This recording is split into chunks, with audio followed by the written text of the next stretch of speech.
जय मसीह। Present practice channel में आप सब लोगों का स्वागत है। क्या आपके भी अंदर एक गुण पाए जाते हैं जिससे कि परमेश्वर को बहुत ही क्रोध आता है और वो गुण परमेश्वर को थोड़ा सा भी नहीं भाता है? तो ये वचन एक आपके लिए है। पहला शमूएल 15:9। फिर तूने किस लिए यहोवा की यह बात टालकर लूट पर टूट के वह काम किया जो यहोवा की दृष्टि में बुरा है? सत्यानाश करने की आज्ञा पाने से भी परमेश्वर के वचन को टालकर क्यों शाऊल ने उसकी दृष्टि में बुरा किया? लूट पर टूट पड़ा, मुझे यह चाहिए वह चाहिए, इस प्रकार का लोभ शाऊल के मन में छिपा हुआ था। लेकिन उसने बाहर यह रंग दिखाया कि यहोवा की बलि चढ़ाने के लिए पाखंड और झूठ का रंग लगाकर शाऊल बचने की प्रयत्न कर रहा है। आज बहुत सारे जो परमेश्वर के डर भय में जीते हैं उनके जीवन में ये बातें पाई जाती है। अपनी अभिलाषा एवं अपने लाभ के लिए कुछ गलत काम करके उस पर आत्मिक रंग लगाने का खतरा हमारे जीवन में भी हो सकता है। पहला शमूएल 15:24 में ऐसा लिखा हुआ है, शाऊल ने शमूएल से कहा, मैंने पाप किया है। मैंने तो अपनी राजा के लोगों का भय मानकर उनकी बात सुनकर यहोवा की आज्ञा और तेरी बातों का उल्लंघन किया है। हारून ने भी इस प्रकार के बहाने को कहा था। प्रजा के समय से मैंने बछड़े की मूर्ति बनाई, उनकी भय के कारण मैंने ये बनाई। प्रजा के भय के कारण वह परमेश्वर के वचन के अनुसार काम नहीं कर सका। शाऊल ने अपने कार्य के लिए दूसरा रंग देने का प्रयास किया। किसी दूसरे व्यक्ति पर या दूसरे झुंड पर दोष लगाना आसान है। सब लोग कहते हैं इस प्रकार ऊपर ऊपर बोलना आसान है। किसने कहा पूछने पर कहेंगे सब कोई किसी का नाम लेकर कहेंगे। तब यह कहेंगे कुछ लोगों ने मुझसे कहा कि सब कोई कहते हैं। और आगे यह पूछने पर कुछ लोग कौन है, यह कहेंगे 2-3 जन। वह 2-3 जन कौन है पूछने पर वे उत्तर नहीं दे पाएंगे।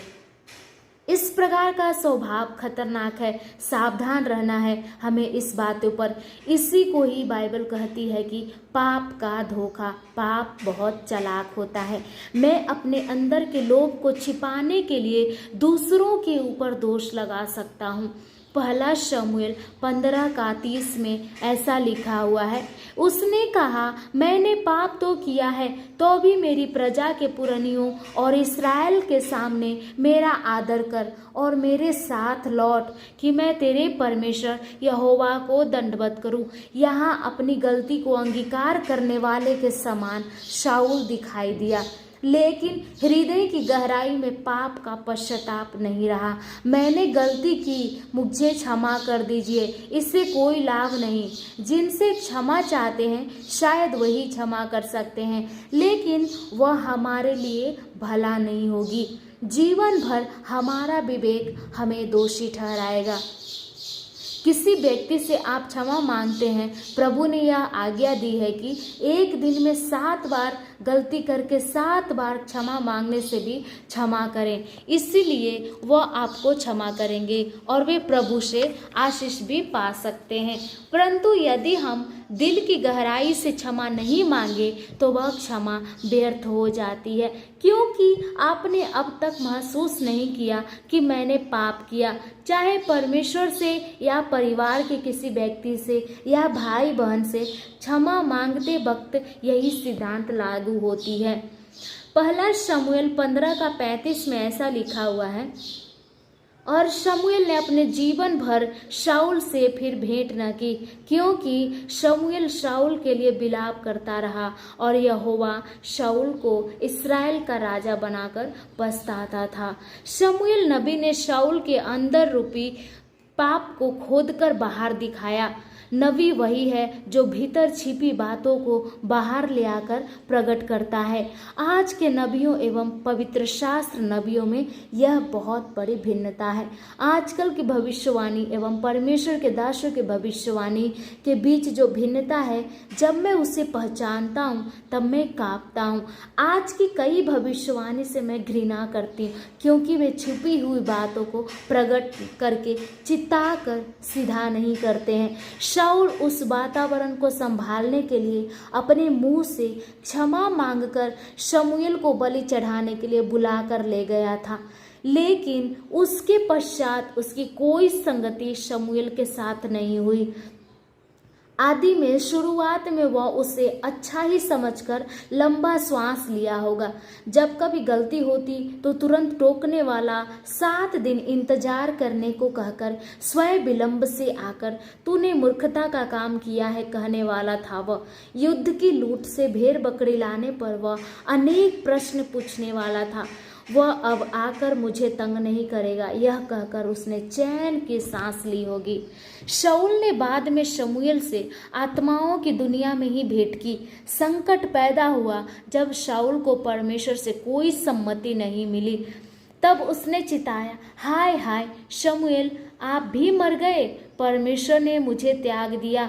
अगर आप साथ होते तो जरूर मुझे सही सलाह देकर अगुवाई करते।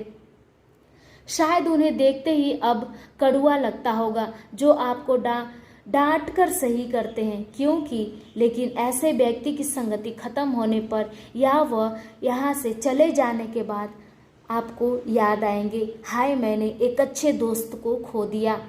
नीति वचन 27:6 में ऐसा लिखा हुआ है, जो घाव मित्र के हाथ से लगे वह विश्वास योग्य है, परंतु बैरी अधिक चुंबन करता है। मुझसे प्रेम करने के कारण ही वे डांटते हैं। यह बात सच में आने पर जब हम समझ जाते हैं, उसके बाद हम ऐसे लोगों की मित्रता को चाहते हैं।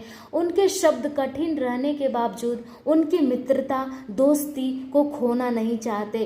इस निर्णय को लेना कठिन तो है, लेकिन हमारे जीवन के लिए बहुत ही लाभदायक प्लान होते हैं। इसीलिए मेरे फ्रेंड्स, हमें परमेश्वर से यही प्रार्थना करना है, हे पिता, हमारा शरीर हमें पाखंडी बनाने के लिए कई बातें उत्पन्न करता है। वह दूसरों पर दोष लगाता है।